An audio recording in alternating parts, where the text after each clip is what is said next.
Hello everyone, চলে এলাম আজকে নতুন একটা রেসিপি নিয়ে। আজকে আমি চা দেখাবো আপনাদেরকে, কলকাতার বিখ্যাত সেই মশলা চা রেসিপিটা শেয়ার করব। এটা একেবারে কলকাতার শেপের কাছ থেকে নেওয়া। প্রথমে আমি এখানে 2 টেবিল চামচ গুড় দিয়ে দিচ্ছি।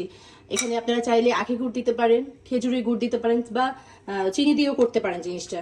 তো এখন আমি আজকে এখানে খেজুরি গুড় দিয়েছি, যেহেতু শীতের সময় এখন খেজুরি গুড়টা বেশি পাওয়া যায়, তাই খেজুরি গুড় দিয়েই করছি। এটা একটু ক্যারামেল হবে। এরপরে আমি চায়ের মূল রেসিপিতে চলে যাব। আগুনটাকে একেবারে লো হিটে রেখে ক্যারামেলটা করে নিতে হবে। গুড়টা নেড়ে চেড়ে ভালোভাবে মিক্স করে নিতে হবে। এমনভাবে ক্যারামেলটা করতে হবে যাতে গুড়টা পুড়ে না যায়, না হলে চায়ের স্বাদটা চেঞ্জ হয়ে যাবে। এটা একেবারে অথেন্টিক একটি কলকাতা শেফের কাছ থেকে এই রেসিপিটি নেওয়া। ক্যারামেলটা সুন্দর হয়ে গেছে।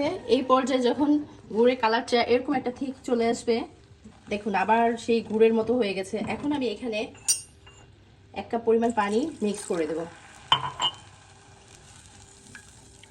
এই পানিটা দেওয়া অবস্থায় 4টা এলাচি দিয়ে দিচ্ছি, এরকম 2টা বড় দারচিনি দিয়ে দেব, 4টা লং দিয়ে দিচ্ছি। এগুলোকে দিয়ে 15 মিনিট এই পানিটা সিদ্ধ করব, যাতে মশলার যে অ্যারোমাটা আছে সেটা রিলিজ হয়ে যায় আর পানির সাথে সুন্দরভাবে মিশে যায়। 15 মিনিট আমি এটাকে নেড়ে চেড়ে সিদ্ধ করে নেব। মশলাটা সিদ্ধ হয়ে গেছে খুব ভালোভাবে। এখন আমি এখানে আগে থেকে বয়েল করে রাখা তরল দুধ দিয়ে দিচ্ছি 2 কাপ। আসলে আপনি যতটুকু পরিমাণে চা বানাবেন ঠিক তার ওই অনুযায়ী মিল্ক আপনাকে দিতে হবে। আমি এখানে 2 কাপ পরিমাণ দুধ দিয়েছি। এটাকে আমি আরও 5-7 মিনিট বয়েল করে নেব। এখন আমি এখানে চা পাতি দিয়ে দিচ্ছি 3 টেবিল চামচ চা পাতি দিয়ে দিচ্ছি। 3 টেবিল চামচ না, 3 চা চামচ চা পাতি। আরও 1 চা চামচ চা পাতি আমি বাড়িয়ে দিলাম। টোটাল আমি 4 চামচ চা পাতি আমি এখানে অ্যাড করেছি। আপনাদের চায়ের ক্ষেত্রে আপনারা যখন বানাবেন তখন আপনারা চা পাতির কালার বুঝে আপনারা চা পাতিটা বাড়িয়ে কমিয়ে নিতে পারেন।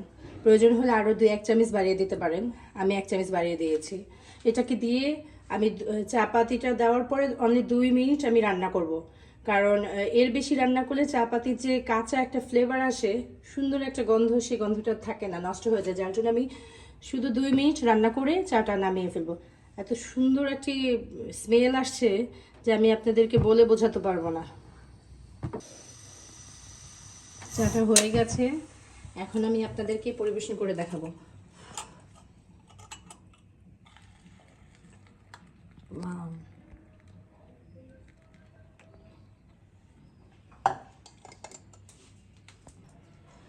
হয়ে গেল কলকাতা সেই বিখ্যাত মশলা চা।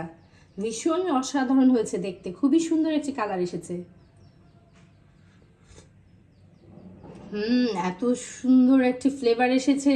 ইস, যদি মোবাইলে ফ্লেভারটা পাঠানো যেত তাহলে আমি পাঠিয়ে দিতাম। অসাধারণ একটি ফ্লেভার এসেছে, খুবই সুন্দর। বাসায় অন্তত একবার হলো এই মশলা চাটি ট্রাই করে দেখবেন শীতের মধ্যে। খেতে তো খুব ভালো লাগবে, ইভেন ফ্লেভারটা অনেক সুন্দর। তো আজকের মতো এই পর্যন্ত। আল্লাহ হাফেজ, সবাই ভালো থাকবেন।